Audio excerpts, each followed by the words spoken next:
Consumer demands, disruptive technologies, and AI are shaping healthcare for years to come.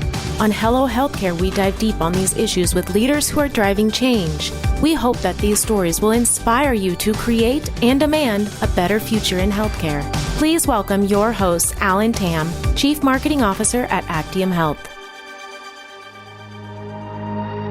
Our first 2 seasons of Hello Healthcare are available on Apple, Spotify, Google, or wherever you listen to podcasts.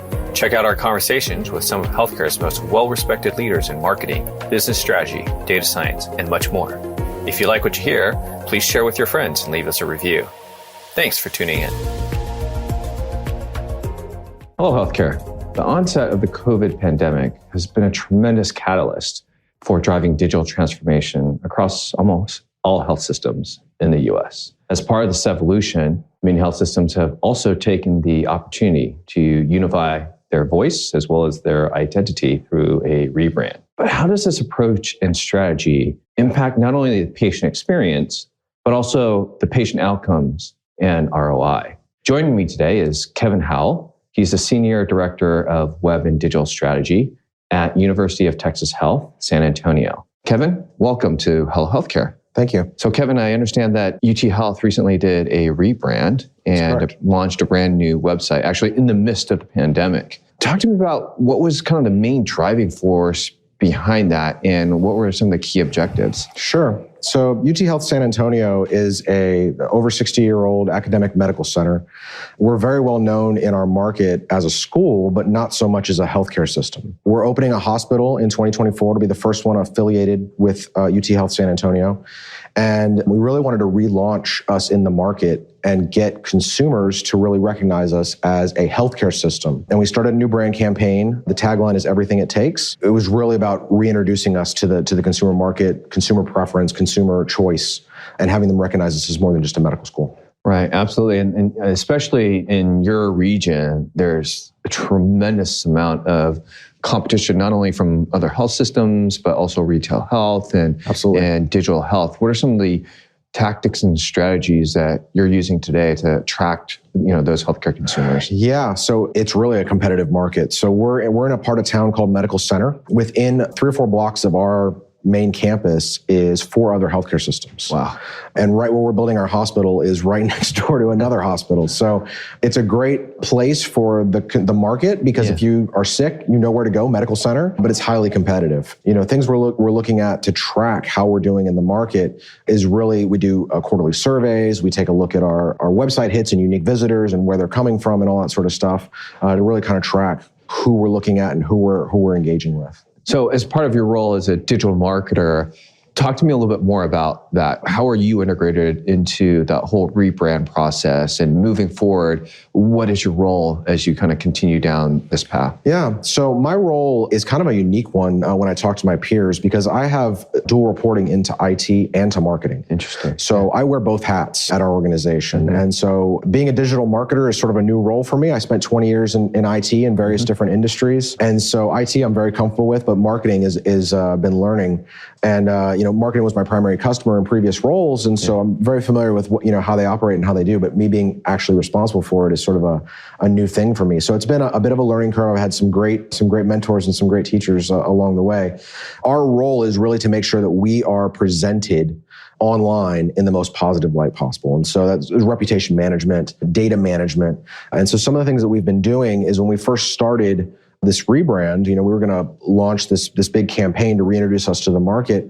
Our websites didn't really put the best foot forward. So first thing to do was to create new landing pages. But your landing pages are not the only place that consumers will look for you. They're doing Google searches. They're looking on ratings and reviews. They're using Google Maps and Apple Maps as the yellow pages, and they're really kind of looking for you all over the place. And so one of the things that we identified was that depending on where you looked us up, you may get a different phone number, a different address, different hours of operation. And we wanted to clean all that up so that when you saw us online, it was our best foot forward. So we worked with a partner vendor to syndicate our data out, phone numbers, addresses, hours of operation, all that sort of stuff. We've published over 70,000 data points in the last 12 months. And so where previously we had to go to Google Maps, update the phone number, go to Apple Maps, update the phone number, go to Yelp, update the phone number. It was very, very time consuming.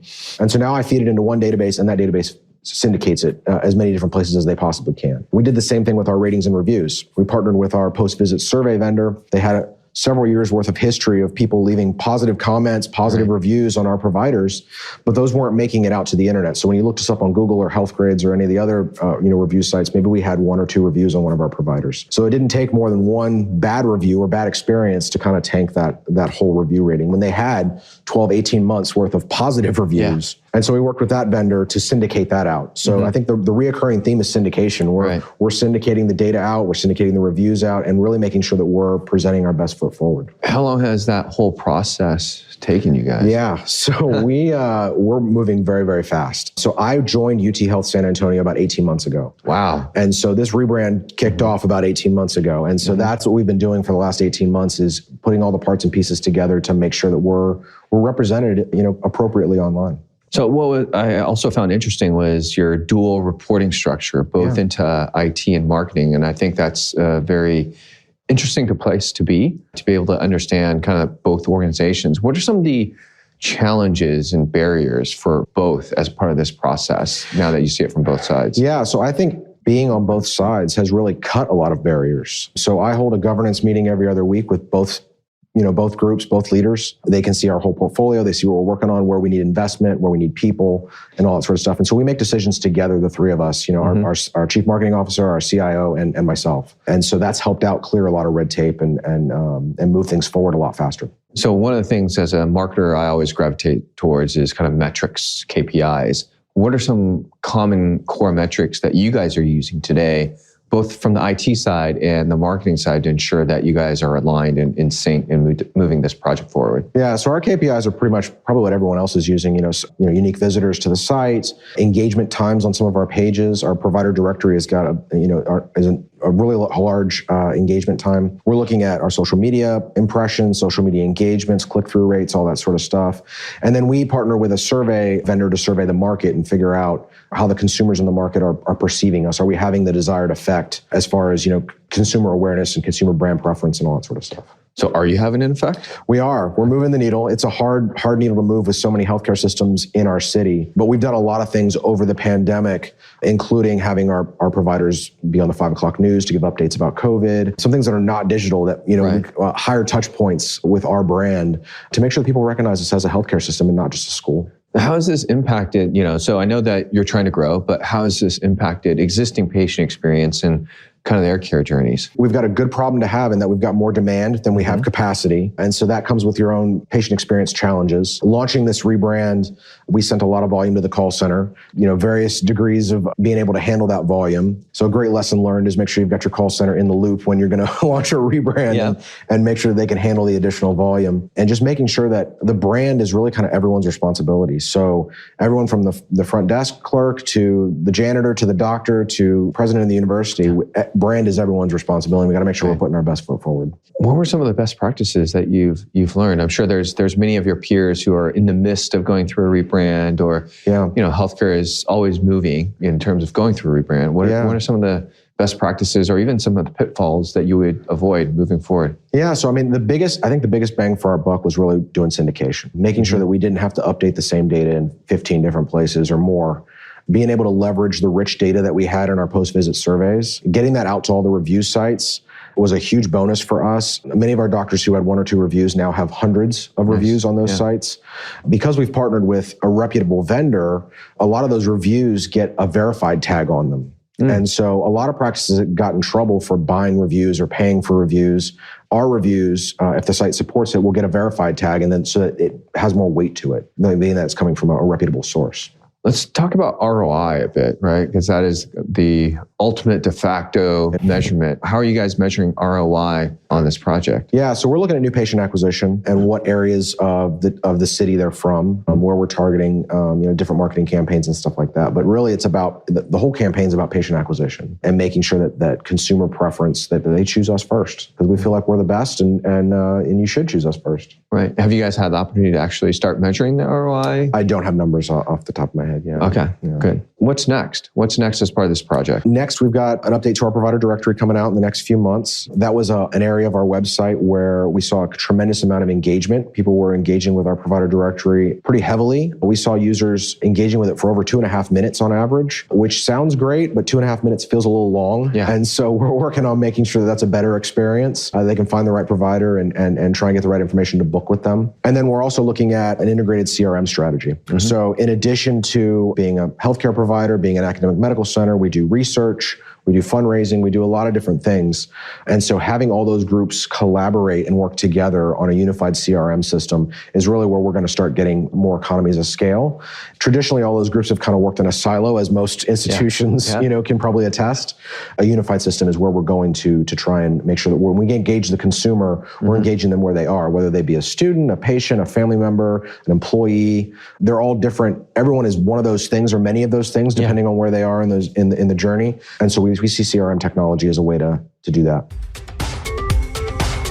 Hello Healthcare is brought to you by Actium Health. Healthcare leaders use Actium's CRM intelligence to identify their highest risk patients and drive them to care. Increase your patient volumes, revenue growth, and improve your quality scores today. Learn more at actiumhealth.com. And now, back to the show. So CRM has definitely been a hot topic for many years, actually, within healthcare. What's kind of your definition of a CRM, and what are your expectations from a CRM system? Yeah, so you're absolutely right. CRM is a hot topic. I mean, there's a lot of people that are looking at it with different lenses. Even I've got a lens that I look through it to accomplish certain goals. But really, a CRM at its core is about engaging the consumer where they're at. Mm-hmm. And when I say consumer, like I said earlier, it could be a student, a family member, a patient, it could be an employee, it could be a prospective student, prospective employee. All those different kinds of things are different parts of the consumer journey. And so a CRM is allowing us to look at you as one person, one record in the system, and being able to engage with you depending on where you are with the system with personalized messaging that's relevant, that is timely, and meets you where you are. So as I look at this journey, I think the term that many folks use is kind of like a patient or consumer 360. How do you know what to do next, right? You have all this information on the consumer. What's next? How do you know where to move them to and where they are in their journey? Yeah, it depends on it depends on how they interact with us. So they may call and reach out to us for scheduling an appointment for a loved one. They may, interact with our website in a certain way, fill out a web form. When you fill out a web form, that would come into the CRM, and then we could engage with you depending on, what that request was. They engage with us via social media and all that sort of stuff. And so it's based on consumer feedback. You have to get sort of your cues from how they're requesting services from you or how they're engaging with you to kind of meet them where they are. It almost sounds like, from your perspective, the CRM is really around tracking that activity. Tracking and engaging, yeah. Yeah, and reporting back to it. So from an engagement perspective, that's going to drive a lot of the future interactions and follow-ups and touch points, right? Agreed, yeah. Is that going to be those touch points and those follow-ups, are those going to be part of the CRM as well, or? So that's still to be determined. I feel like they should be. I mean, CRM, if we look just from an email perspective, you can engage with us in many different facets. And the primary engagement for a lot of those facets would be email. And so collecting consumer preference of how you like to be emailed, when you like to be emailed, those kinds of things, and having that in a centralized database so that when our medical group needs to email you or our fundraising group needs to email you, they're all working from the same sheet of music. They're working together on that. Interesting. So I think email is definitely very prevalent channel and a very prevalent method for healthcare systems to communicate with their patients and healthcare consumers. I'm also starting to hear a lot of health systems using technologies like SMS and text messaging. Is that something that you guys are exploring as well? Yeah, absolutely. So we are looking at SMS. We're looking at social media engagement. SMS, inherently is not secure. So and so is email. So you've kind of got to be careful about the types of messages you send out. Make sure you're really scrutinizing the types of data that's going out via those channels. So where are you guys right now in your CRM initiative? Have you started looking? Have you started implementing? We just completed a 7-month RFP process where we looked at pretty much every CRM on the market. I can't disclose who we've selected yet because we're still in contracting. We haven't really finalized the deal just yet, but we did go through an exhaustive process to look at everything that was on the market and what our selection committee has used in the past. Several of us have previous experience with CRMs and different things like that. So it was a really exhaustive process to look at CRM technology. I'm sure. And I think a lot of your colleagues are also in other health systems are also looking at CRM. So sure. What now that you've gone through this 7-month exhaustive process, help your fellow colleagues out in terms of, what are some things that you've learned through this process in terms of, hey, make sure you guys do this, make sure you don't do that. I think the biggest thing that we did was we had a really detailed requirements document for what we were looking for. And when we had demos with those vendors, we made sure we went through all of those requirements and made sure that they could demonstrate all of those requirements. Some of them had to bring in, third-party partners to meet some of those requirements. Not all of them do everything natively, but they definitely brought to the table those partners, as part of the demo because we had it in our requirements document. Did those requirements change as you spoke with more and more vendors? I wouldn't say they changed. We probably got more specific with our questions as we saw some demos, like, so-and-so is doing it this way. How are you handling that kind of thing? So we probably got more specific with our questions as the demos went on, as we learned more. But I wouldn't say the requirements changed. And because we were trying to do this for the whole university, we had folks from the education side of the house, we had folks from healthcare, we had folks from fundraising, research, and they were all at the table. And so they all had, like I said, different lenses that they were looking at this and different things that they were looking for it to accomplish. So one of the key challenges that I keep hearing from other health systems on CRM projects is who's the driver? I mean, who's responsible for championing this forward? You mentioned a lot of other partners that you've brought in. Are you the key driver, and who are some of the other partners that you've had to bring in as part of this process? Yeah, so I would be the key driver for CRM. I've previously run CRM teams, and so we're looking to start up a CRM team that would own the product, and they would be both part of the digital team, so they'd be part of marketing as well as IT. Okay. And I think that's really important because as you look at things like high trust and different security models and different things like that, having them as part of IT is very important. But then you also want to have a marketer hat when they're looking at this technology to make sure that we're presenting the right message, it's staying on brand and all those different kinds of things. So they're going to have to wear two hats as well on a lot of these initiatives. How are you guys, I don't know if you've determined how you're going to measure ROI on CRM. I know that's been a big challenge for multiple folks. Sure. Patient experience is a hard thing to measure ROI on, but you look at things like, like your HCAP scores, your end of visit surveys, you solicit feedback from folks. You can also, there's a lot of measuring tools for your marketing campaigns. How well did this email perform? How well did this direct marketing perform? How are people engaging with you? Are they coming to your website based on click-through rates and different things with your marketing campaigns? And so there's a lot of KPIs out there. I don't know if we've nailed down exactly how we're going to measure it, but there's a lot that are out there and that I've used in the past. So going back to kind of the whole rebrand effort and then tying it in CRM, has that, do you expect your CRM to improve the conversions through the website? I think ultimately that can tie back to the ROI piece. Sure. And what are some of the other things that you guys have done on the website to kind of help improve that patient experience and drive those conversions to go through? Yeah, so the website is obviously going to be the key CTA for a lot of the marketing that we send out through CRM. And so, you get an email, you click through to a landing page. And so some of the things that we've done on that landing page, we've done online web forms. So making sure that you can request appointment, that the only option is not to just pick up a phone. We don't want to overload the call center. So we've created a lot of web forms for people to request services from us, and then we can work that into the call center's day as they move along and maybe call the patient back when there's less call volume. We've also looked at things like chatbots. So we've got a chatbot on our website right now that is really, it's version 1. It's really a kind of a click-through FAQ to kind of guide people to the right places. We'd love to make that where it's, a live chat with an agent, but obviously that takes staffing and some planning to go through with that. And then we're always looking at, user experience, user research to try and get feedback directly from our users as far as how they're using the product, what sort of information are they looking for, and are we being helpful? I'm curious if you have a different strategy for new patient experience, though, net new patient acquisition experiences versus existing patients on your website. Is there a different approach, or is it pretty much the same? Yeah, I mean, if you're a new patient and you want to request appointment, for an example, we've got a web form there. We've got a phone number you can call. And if you're an existing patient, we kind of drive you to MyChart to try and have you book with a provider that you've seen previously.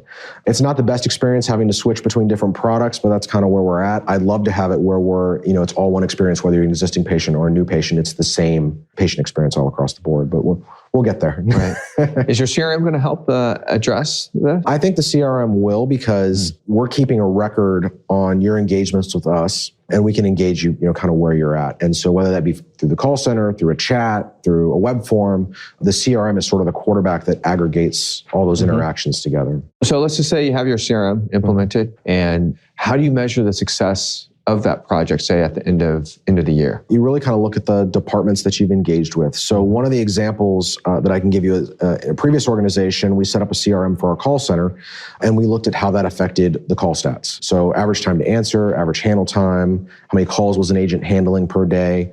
And we actually were able to shave about 4 minutes off every call. And so I saw a presentation yesterday where someone mentioned, when you save 10 seconds off a call, that's the equivalent of adding like 9 FTEs to your head count. I don't know if that's true. That was a quote I heard yesterday.